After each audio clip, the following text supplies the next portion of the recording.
বর্তমান মোটা দাগে ইসরায়েল এবং ফিলিস্তিনের মধ্যে সংঘর্ষ সাধারণ মানুষের জীবনকে চরম সংকটে ফেলছে।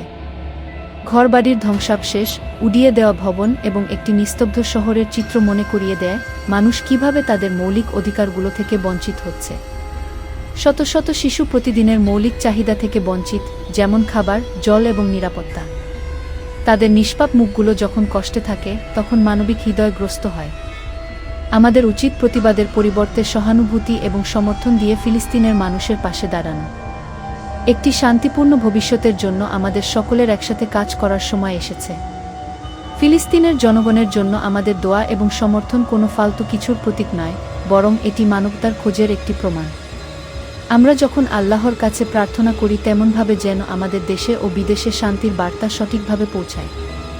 যেমন কাবা শরীফের সুরক্ষা হয়েছিল আবাবিল পাখির মাধ্যমে, তেমন করেই আমাদের সাহায্যের হাত ধরা উচিত ফিলিস্তিনের দিকে। আমাদের মানবতা, সহানুভূতি ও দয়া দিয়ে যেন অবিলম্বে পরিস্থিতি পরিবর্তনে সহায়ক হতে পারে।